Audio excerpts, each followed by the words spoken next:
a escritora de Babel, amiga. Deve ser maravilhoso. E também a escritora de que a gente viu ali atrás, impostora.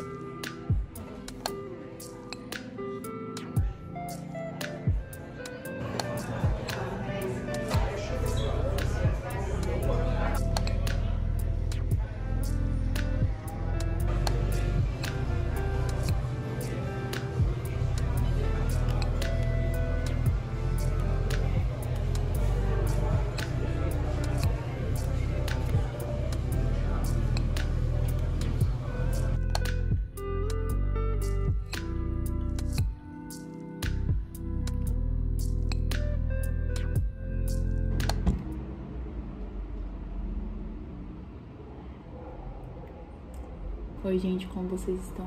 Essa cara de acabada, porque eu tô acabada mesmo. Eu cheguei da academia às 6, trabalhei uma meia horinha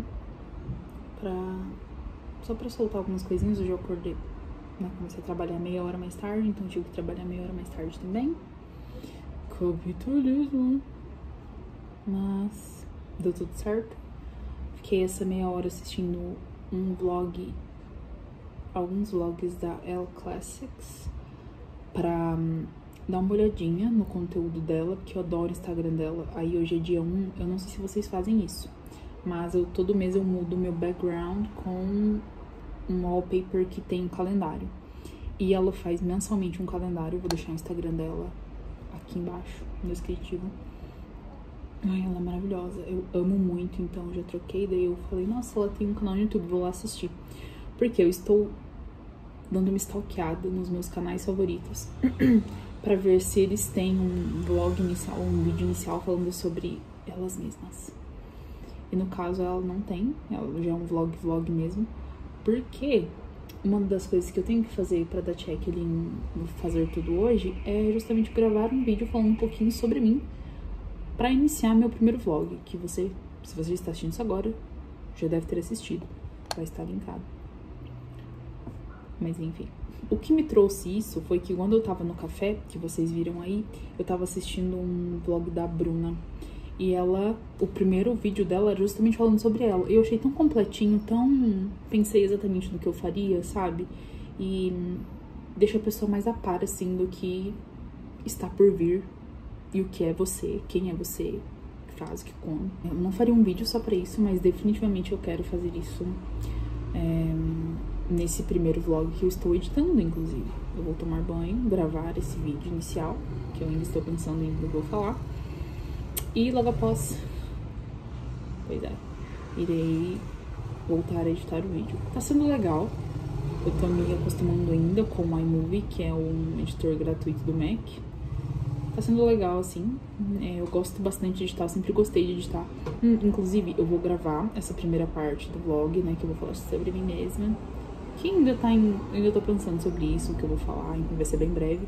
Mas eu volto mais tarde, com a mesma roupa do primeiro vlog, muito provável, pra falar sobre uma coisa que eu vi nas redes sociais e que particularmente me deixou bem reflexiva, sobre individualismo, sobre como a gente lida com as nossas relações hoje em dia, num mundo cada vez mais egoísta por si só, sobre como nós aprendemos a ser seres muito menos sociáveis pós-pandemia, e como o culto da individualidade tá fazendo com que as pessoas achem que o mérito de ser uma pessoa solitária, de alta performance e coisas do tipo é o patamar maior que você pode chegar como ser humano, sabe? Essa é a melhor maneira de viver a vida de uma forma muito prepotente, eu acho. Mas a gente conversa sobre isso depois, lá no primeiro vlog, agora a cabeça. Mas a gente conversa sobre isso depois que eu tiver tomado um banho, né? Estar aqui, enfim, de uma forma um pouco mais decente. Olá, eu voltei. E não no mesmo dia. A bateria do celular acabou e eu não consegui voltar no mesmo dia. Aconteceram várias coisas, enfim. Fato é, quando eu tava no Instagram uns dias atrás, eu vi os stories dessa menina falando sobre que ela amava ser a primeira pessoa a sair, a ir embora. Ela tava num happy hour com o pessoal do trabalho e ela disse, gente, tô indo embora, vou ir. E era bem cedo, assim, ela literalmente uma das primeiras pessoas a sair num momento de tipo pós-refeição ou pós tomar alguma coisa. E ela disse que todo mundo sabia, ai, claro que você vai, você é a pessoa que dorme às 5 da manhã, pipipopó. Gente, isso me dá uma agonia tremenda, de uma forma tão grande, mas tão grande. A pior parte de tudo é que ela gravou um story contando essa história, mas dizendo que amava ser a primeira pessoa a ir embora. Amava ser a primeira pessoa a dizer tchau, amava ser a primeira pessoa a estar em casa, amava ser a primeira pessoa a sair daquele convívio, daquele mundo, enfim, de estar perto de pessoas. Eu sempre fico muito interessada em saber um pouco mais sobre, porque eu sou absurdamente a pessoa que odeia ir embora cedo. E se eu sair da minha casa pra ter um convívio social, eu vou querer ficar até o fim pra aproveitar aquilo até o fim. Porque eu sei que isso não se estende, que momentos como esse com nossos amigos, com nossos parentes, com, enfim, pessoas do trabalho que você gosta, obviamente, não são pra sempre. E aqui nem é criando um ultra hiper mérito em cima da individualidade, que a gente vai conversar depois. Mas eu acho que sim, sobre não conseguir entender a dimensão que é nós, a cada dia que passamos, vincularmos todo o nosso sucesso, tudo que a gente pode fazer, conquistar, possuir, como ser uma pessoa hiperprodutiva, uma pessoa que consegue maximizar o seu tempo, focar no indivíduo, porque, obviamente, é isso que traz um retorno para você, para o seu sucesso, para o seu bem-estar. Tudo que você faz sozinho, em prol de si mesmo, focando em si mesmo, cultivando coisas que você vai conseguir fazer sozinho e... Gente, isso mostra que o culto da comunidade, estar em comunidade, porque nós somos seres sociais, no fim das contas, ele se perdeu durante o tempo. E algo que era muito incrível na minha época, era uma coisa que eu lembro de invejar muito das pessoas. Amigos que tinham muitos amigos. Amigos que tinham rede de amigos grandes, sabe? Cheia de pessoas. É como em Friends, que você vê aqueles amigos, 6 amigos que sempre tem tempo pra se encontrar todos os 6 juntos, o que é algo que a gente viu que a partir do tempo foi se tornando impossível. E a nossa geração se perguntava, como? Na nossa geração a gente também ficava lá no meio-fio brincando com diversas crianças e tinha tempo pra isso. Isso tinha como dar certo, era viável, mas hoje em dia não é mais. Se você encontra amigos num bar, marcando alguma coisa juntos, fazendo coisas juntos que levam mais de, sei lá, 4 pessoas constantemente, como um culto, como um ritual que vocês se encontram mensalmente pra se ver, isso é algo muito raro. E eu acho que isso é um reflexo muito claro dessa comunidade, dessa sociedade que sempre prega e sempre traz pra gente, sempre tenta nos forçar, nos colocar nesse lugar de que o eu individual é o mais importante. E mais do que isso, é o único que traz retorno real.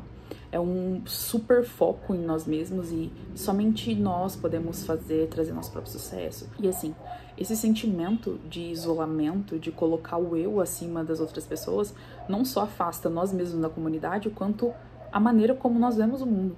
Tudo que nós fazemos se volta pro eu e deixa de existir no nós. Isso é até chamado de individualismo expressivo, quando tudo que você faz é voltado pro eu e não há nada que te una à comunidade, nenhum gosto, nenhum hobby, nem nada do tipo que te faça ter um vínculo saudável com a comunidade e tenha uma rede social como é o saudável para nós, seres humanos, fazermos. Muitas vezes, esse vazio emocional que a gente sente por estar tão distanciado do nós e focar só no eu, pode parecer muito com patologias, como, por exemplo, ansiedade, episódios depressivos, etc. E não é à toa que a gente vê que muitos idosos, muitas pessoas de meia idade se arrependem muito de não ter cultivado mais do nós, de ter vivido mais nas palavras deles. Mas você vê que eles não passaram por pouca coisa na vida. Eles só constantemente sentem que podia ter feito mais em prol de sentir mais, de expressar mais sua juventude, de viver mais com os outros, ter mais emoções. Nunca vai ser um arrependimento tão objetivo quanto eu devia ter comprado um carro, devia ter comprado uma casa, devia ter feito isso. Não é uma regra. Mas geralmente é sobre ter vivido mais, ter sentido mais. E isso vem do coletivo. Não que eu esteja sobrepujando qualquer mérito individual que você tenha, que você deva focar em você, que você deva cultivar, sim, seu individualismo, que é muito saudável. Mas o individualismo extremo, onde só o eu é importante e você consegue foca somente no eu e deixa de olhar para nós, deixa de olhar para a sociedade e para como você se comporta para com outras pessoas, eu acho isso extremamente perigoso. Essa ideia de eu sou a primeira a ir embora tá muito ligada à eficiência e como gastar bem o seu tempo, como gerir seu tempo, como ser mais produtivo, como ser a sua melhor versão, etc, etc, etc. As pessoas estão tão acostumadas a otimizar tempo, fazer tudo render, tudo tem que ser produtivo, que momentos de comunhão com pessoas, que momentos de socialização básicos se tornam extremamente dispensáveis. Ou, como no caso dessa menina da qual eu assisti os stories, se torna extremamente evitável. Eu consigo evitar isso, eu consigo ir mais cedo, eu quebro a minha rotina, eu quero ficar sozinha. E lembrando, gente, um dia ou outro, quando você estiver mal, ou sei lá, a maioria das vezes eu gosto de estar sozinha, realmente ficar na minha, não estar em grupos. O happy hour da minha empresa é um saco. Eu não estou criando aqui um contexto específico, e sim no geral. Isso é algo geral. O culto ao indivíduo e não estar junto das pessoas se tornou uma regra. Isso é um discurso muito utilitarista, no qual você tem que usar o seu tempo em prol de uma coisa para produzir algo, senão ele é extremamente dispensável, essa coisa da qual você faz. E isso coloca outros seres humanos como seres dispensáveis. As relações estão se tornando utilitaristas. Se você tem algum tipo de utilidade para mim, ótimo. Se você não tem, você também é dispensável. E assim, gente, o simples prazer de estar com as outras pessoas faz nossa vida rodar também. Não são só coisas tangíveis que você vê, como sua aparência física, ou ganhos na empresa, ou como você se sente ao se sentir só. Há muito mais na vida do que isso. Essas experiências isoladas são ótimas quando isoladas, e quando aos pouquinhos formam o que você precisa, até porque você não consegue treinar ou ler tudo isso de uma forma saudável por dia. Tudo é com calma e parcimônia, assim como as interações com as pessoas. Assim como só ficar rodeado de pessoas e não ter um momento só é horrível, só momentos sozinhos e só momentos introspectivos, o qual você não tem um contato com a sociedade, também é péssimo. E assim, gente, eu sinto muito que ondas sociais passam por isso. É igual as trends de qualquer coisa, de livros, de moda. A mesma coisa acontece aqui na questão de socialização e como a gente conversa com o outro e conosco, sabe? Antigamente, estar na balada, beber, estar no social era muito forte. Hoje em dia, os jovens pararam muito de beber, pararam de estar lá fora. Não tô traçando aqui nenhuma linha moral de que a gente devia estar fazendo mais isso, mas sim colocando em pauta como nós nos relacionávamos antigamente, como isso era muito mais comum.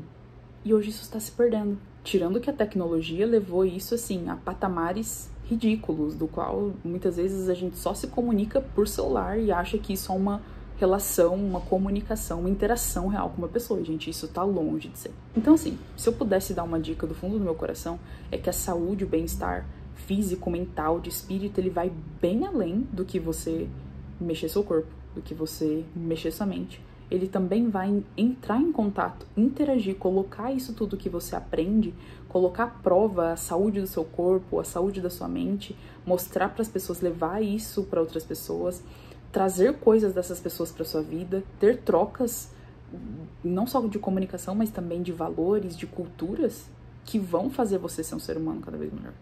Eu acho que a gente está se fechando cada vez mais, se tornando mestres em coisas pequenas e individualistas, e nunca vamos chegar numa paz de espírito maior, ou acho que também numa saúde mental maior. Eu acho que quando eu me sinto mais conectada com as pessoas é quando eu me sinto melhor. E eu acho também que é uma forma de autocuidado, sempre olhando pra gente sobre as nossas necessidades, porque nós somos seres sociais e a gente precisa disso. E eu não estou traçando, gente, uma linha entre pessoas extrovertidas, introvertidas, ambivalentes, o que é melhor pra você, o que é melhor pra mim, e sim dizendo sobre o fenômeno social de querer estar sempre sozinho e de achar que todo o tempo da sua vida tem que ser produzindo algo. Talvez, no futuro, até isso não faça sentido. Acho que é uma coisa pra gente pensar e melhorar como indivíduos. Assim como estar sempre com pessoas e não cultivar um momento pra você é horrível, porque a gente não tem esse mesmo olhar para o culto individualista?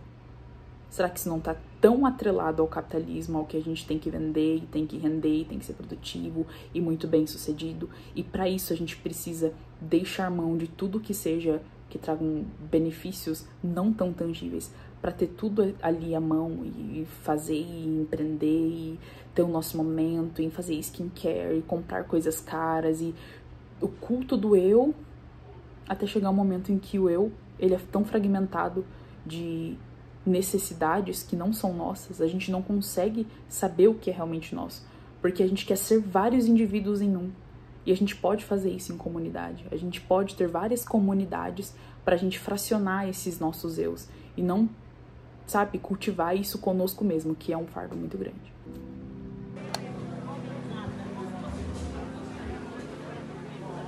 Muito bom.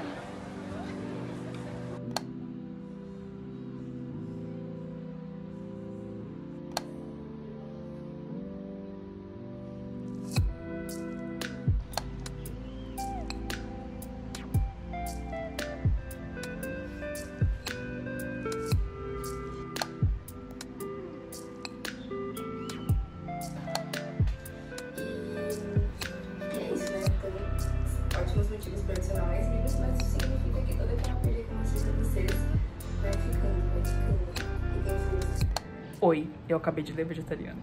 Acabei de gravar minha análise sobre o livro. Eu amei muito, amei muito. Então, se eu for deixar aqui no vlog, vai tocar a partir de agora. Caso não, vai estar num link por aqui. Como vocês puderam ver, minha última leitura foi A Vegetariana, da Han Kang. É uma obra linda, mas extremamente perturbadora, então dá pra entender porque muitas pessoas não conseguiram palatar muito bem. Quando eu cheguei do sebo com A Vegetariana, eu troquei alguns outros livros por este, eu já comecei a lê-lo. Eu folhei as primeiras páginas e a partir dali eu já não tirei os olhos dele, mas não deixei com uma leitura que eu estava fazendo no momento. Deixei ele na estante e eu não consegui parar de lê-lo, nem se fosse uma página por dia, mesmo que eu dissesse que essa não era minha leitura oficial, eu não consegui parar de ler Vegetariana. Isso é porque, além de perturbador, ele te prende. Como você tem pouquíssimas informações sobre o protagonista, você não consegue entender o que está acontecendo. Os 3 temas principais que eu vou tratar na obra hoje são, em primeiro lugar, a violência. É o tema mais comum dessa obra, que qualquer um chega a esse resultado sem nenhuma dificuldade. Mas, por mais que seja, de fato, o tema principal, muitas pessoas deixam ele de lado para falar de outras coisas, mas a gente vai falar depois. Em segundo lugar, a relação conturbada entre mulheres, principalmente da mesma família. E em terceiro lugar, mas não menos importante, que é uma das críticas mais ferrenhas que eu tenho a fazer sobre, principalmente, a venda e comercialização desse livro, a sexualidade ou o erotismo como um dos temas principais da obra. Pelo menos de forma sintética, sendo vendida dessa forma, sem um maior contexto. Em uma entrevista que eu assisti da Han Kang, ela resume sua obra Vegetariana dessa forma. A Vegetariana é um livro sobre uma protagonista que se recusa a continuar a comer carne para cooperar, de alguma forma, para a violência e a brutalidade da humanidade. E essa violência que os humanos afligem não somente a uns aos outros, mas também aos animais, aos outros seres vivos e à vida como um todo. O resumo do livro é basicamente esse. É a decadência de uma mulher que decide se tornar vegetariana, contrariando a tudo e a todos, principalmente a sua estrutura familiar.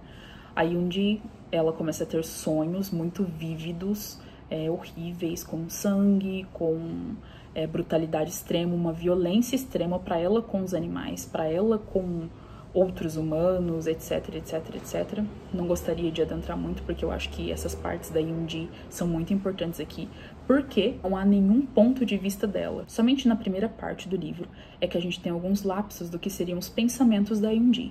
Eu acho importante dizer aqui que eles não são sonhos. Não são. Muitas pessoas disseram que ela aparece no livro com um ponto de vista falando sobre sonhos, narrando sonhos, e não é o caso. Ela está tendo um fluxo de consciência. Na maioria das vezes é sim para narrar os sonhos que ela teve, mas não em todas as vezes. Isso é muito importante aqui na obra. Então, na primeira parte, a gente vai descobrir sobre esse marido extremamente insosso, que escolheu ela a dedo porque queria um casamento extremamente monótono. Ele fala da Yoon-ji diminuindo ela como ser humano a partir da sua própria pequenez, mas assim, a gente não consegue confiar nesse narrador, porque ele fala de um desprezo tamanho, de uma indiferença tamanha para essa esposa, já que eles não têm nenhum vínculo e conexão nenhuma. Nem psicológica, nem física, nem intelectual. Ela é simplesmente a mulher que fica lendo o dia inteiro, sai para cozinhar, sai para limpar, depois serve ele de todas as formas possíveis, que ele assim deseja, e pronto. Esse é o papel dela em casa, e esse é o papel da mulher lá na Coreia, e dá pra gente sentir muito isso forte. Essa tradição do que a mulher deve fazer.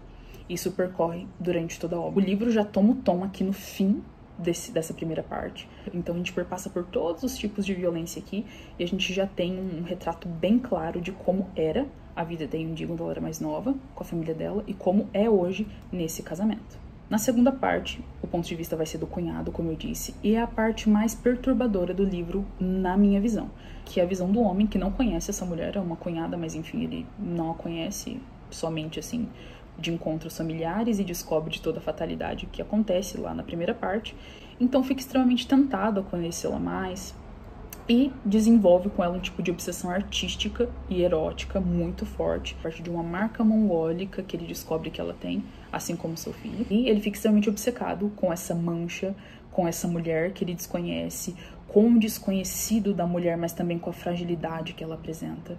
É uma ligação muito forte com o filho, com uma criança. Ela ainda possui a marca dessa infância. Isso vai decorrer a partir daí.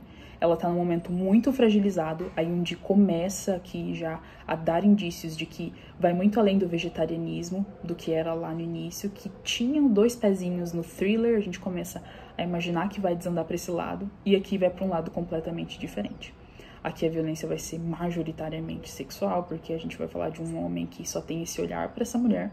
E também eu acho que violência psicológica, partindo do ponto de que é um homem extremamente manipulador para conseguir aquilo que ele quer, tá usando de uma pessoa que está mentalmente debilitada.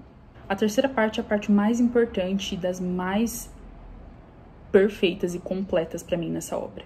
A irmã dela vai trazer um olhar feminino até que enfim, e vai entender, a gente começa a entender muito mais da Yoon-ji através da própria irmã. A gente consegue entrar mais nas camadas da Yoon-ji através dela, que também é uma personagem muito complexa. Também tem suas questões morais, também tem suas questões psicológicas, também tem suas patologias, e é uma personagem muito interessante desde o início da obra.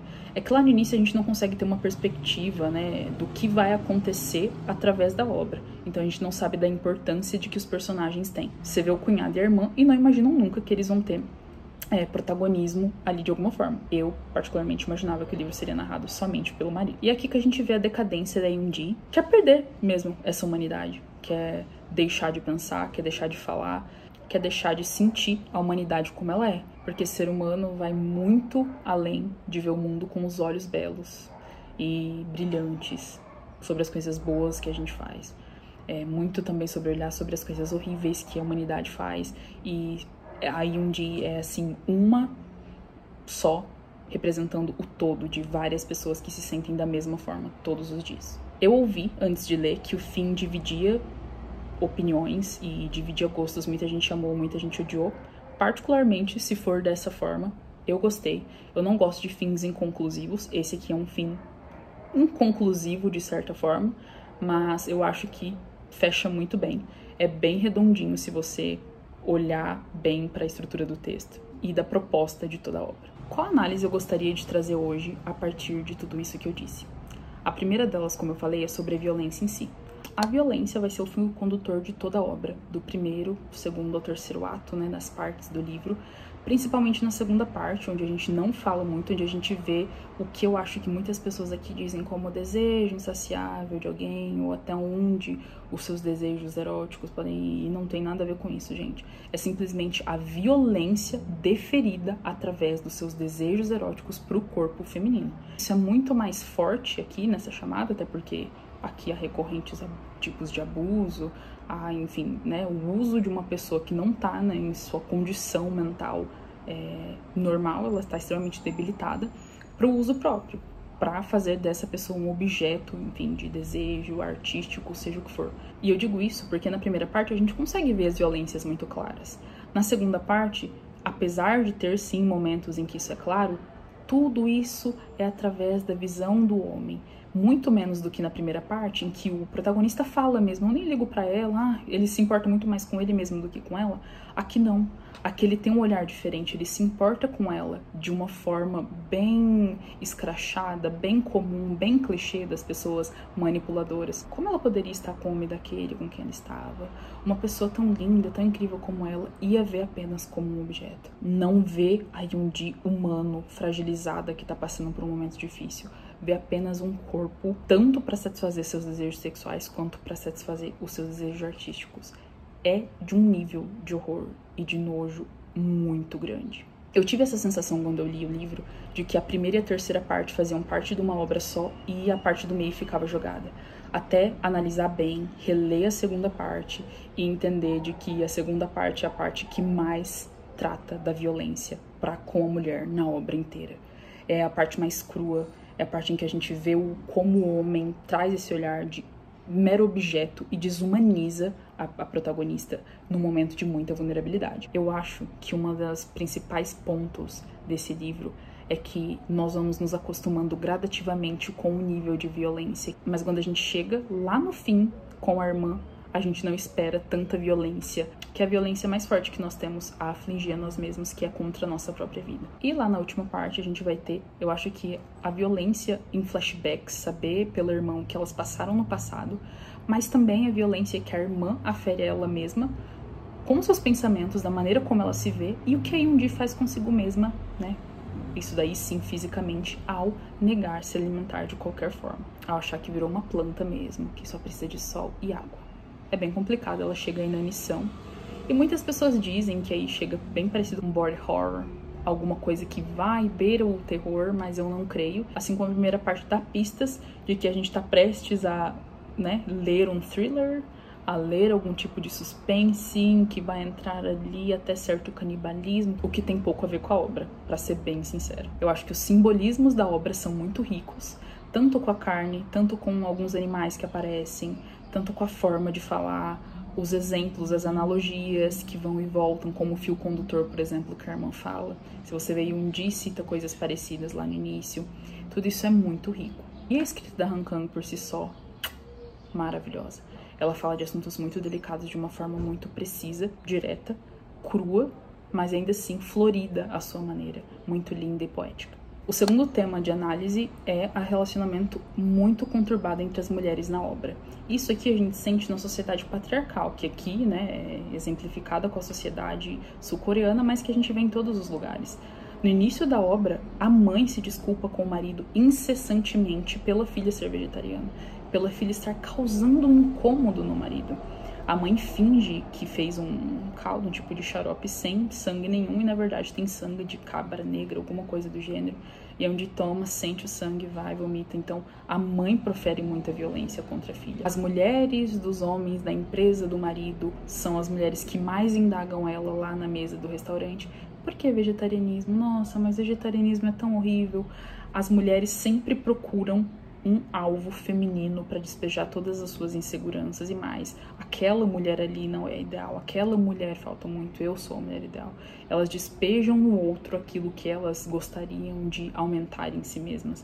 E isso é muito forte na obra. Tanto com a irmã da própria Yundi lá no fim, dizendo, se vendo nela, né? Ela se compadece muito da irmã de formas assim muito bonitas, justamente por isso, por ver a própria incapacidade de fazer como a Yundi fez, né? Não dessa forma, mas de uma forma tão crua e tão definitiva, dá adeus para toda essa violência, né? Essa violência objetivo e subjetiva, se você estudar materialismo lacaniano com Zizek, você vai entender que isso é proferido pelo patriarcado, que também é um tipo de, né, enfim, sistema incumbido ao capitalismo, que é o sistema econômico que nos rege, porque sem o patriarcado não há capitalismo. A gente precisa desse sistema para que dê certo todo o sistema que a gente também coloca de que somente algumas pecinhas vão estar lá em cima e as outras embaixo. Também é uma coisa importante para se atentar. É muito incrível de ver como as mulheres ajudam as mulheres na obra, tanto que quando o marido precisa de ajuda, é as mulheres para quem ele liga.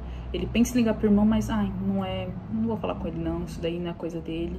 Pensa em falar com o pai, se emociona quando o pai mostra interesse nisso, porque não é um assunto de homem, né? Tem que ficar entre as mulheres da família, então mostra muito isso. As mulheres são quem cuida das mulheres, somente. Mas as mulheres também cuidam dos homens, da casa, da família, do financeiro, como a irmã da Yundi que financia a casa, né? Ela quem é a provedora da casa e não o marido. O irmão delas, que vivia na mesma casa, conseguiu disseminar isso através da violência também. Era um homem muito violento, assim como o pai, mas elas não tinham esse direito.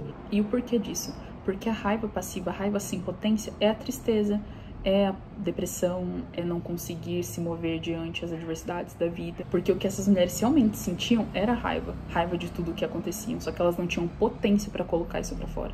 Então o ato do vegetarianismo da Yundi é um ato violento para contra toda essa pressão que ela sentia e a oprimia do patriarcado. Ela via muito essa imagem masculina como uma imagem dessa forma. Até mesmo como ela trata o marido com indiferença, é a forma como ela trata o pai pela primeira vez com indiferença. Acho que é uma parte muito importante pra gente explorar quando for ler essa obra, porque tendo só uma parte narrada por uma mulher aqui, a gente também vê essa rivalidade, a gente vê como ela também guarda um ódio da irmã, né? Ela diz que tem esse ódio, até porque a Yundi não tem a ela, e ela não tem ninguém.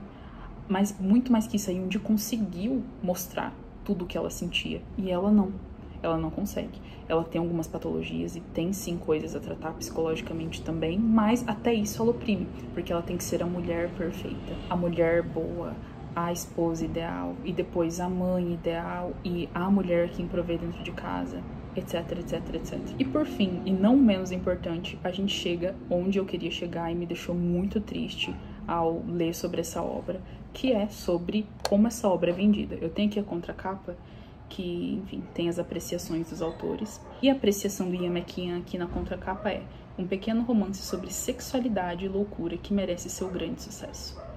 Aí aqui em cima, também a gente tem uma apreciação. Romance perturbador e único, A Vegetariana tem sido apontado como um dos livros mais importantes da ficção contemporânea. Uma história sobre rebelião, tabu, violência e erotismo. E aqui na orelha também há um resumo da obra, que diz: o leitor, como outro membro dessa família, assiste espantado aquele gesto subversivo, que vai fraturar a vida da protagonista e transformar suas relações cotidianas em um turbilhão de violência, vergonha, irresistível desejo. Eu não sei vocês, se eu lesse uma contracapa em que diz um pequeno romance sobre sexualidade e loucura que merece seu grande sucesso, eu pensaria 1001 coisas, a não ser, se você já leu a obra, sobre o que a obra realmente se trata. Isso aqui foi um jogo editorial muito bom para que a obra vendesse por uma coisa que ela não é. O que você mais vai ver lá no Scooby e também vai ver na Amazon são avaliações dizendo que o livro não foi para onde as pessoas imaginavam. Tanto porque achavam que era um thriller, quanto porque achavam que explorava muito mais a sexualidade do que realmente explora.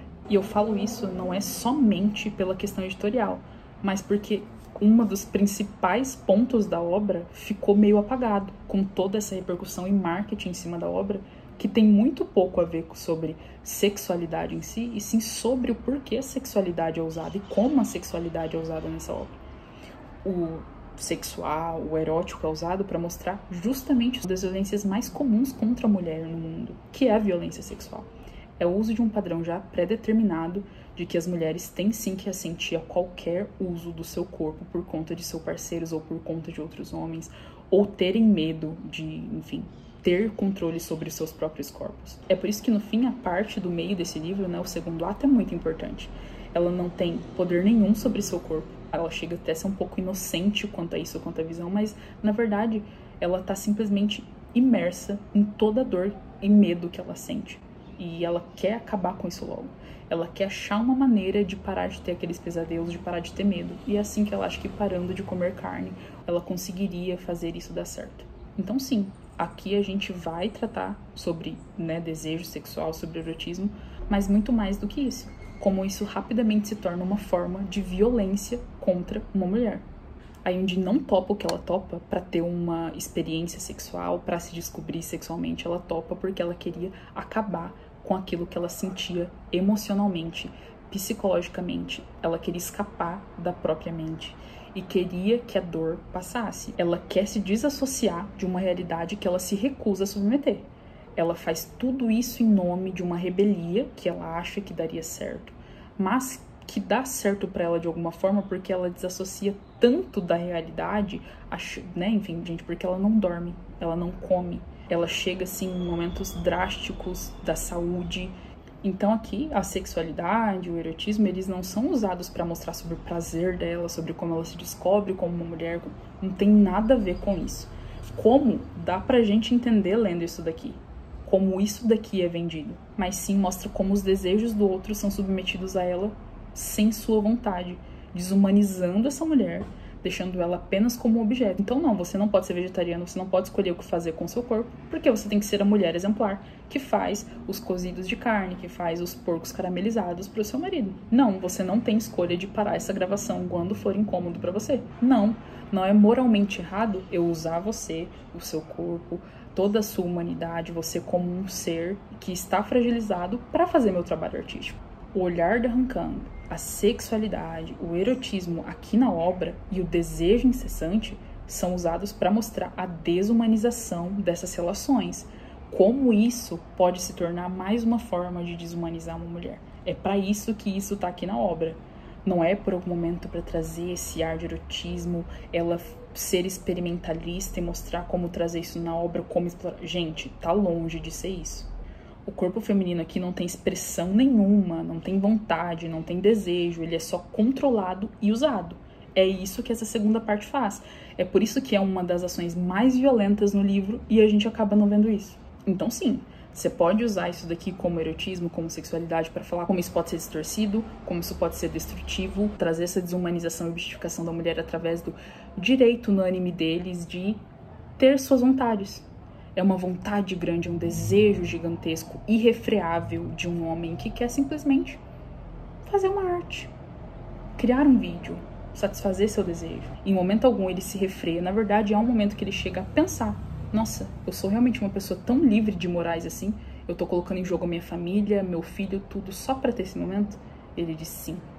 Então o erotismo e a sexualidade aqui não são usados na forma clássica e padrão. Elas são usadas de uma forma para perturbar o leitor e fazer com que ele pense no mesmo tema, que é a violência, mas de uma outra ótica. Comercializar esse livro seguindo a ótica de que ele é um romance que explora sexualidade e erotismo é definir o livro por um dos microtemas que ele traz e não explora e não contextualiza de que forma, que é trazendo uma coisa extremamente, e isso sim ela fez com brilhantismo, perturbadora. E você já leu Vegetariano? Me diz aqui embaixo se você já leu, se você gostou, assim como eu, que amei a obra. Isso aqui pra mim é uma obra 5 estrelas, apesar de algumas coisas, né?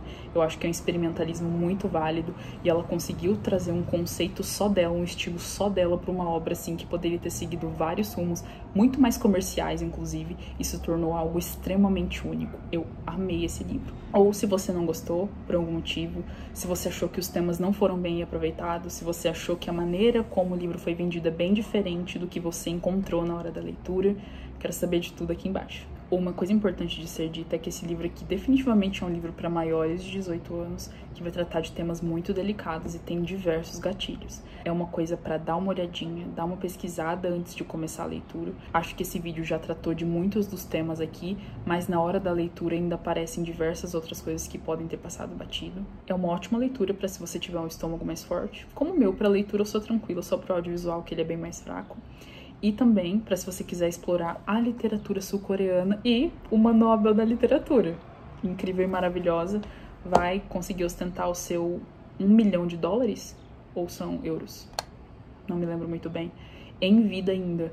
Então é muito, muito legal que a Han Kang tenha conseguido. Eu assisti diversas entrevistas dela e fiquei apaixonada pela personalidade dela. Achei ela muito incrível, muito séria, muito centrada e ama o que faz. Dá pra você ver que ela não só gosta de escrever, mas ela gosta de escrever da forma dela. Ela é muito, muito comprometida com o estilo de escrita dela. E isso me deixa extremamente apaixonada pela autora. Não esqueça dos comandos para esse vídeo se você gostou e quer ajudar na divulgação, que é curtindo, principalmente comentando e se inscrevendo no canal para os próximos vídeos. Um beijo e até mais. Deixa eu pegar um livro mais... Aqui, ó, o Saramago pra você. Oi, gente, tudo bem? Como vocês estão? Eu estou mal. Oi, gente, eu acabei...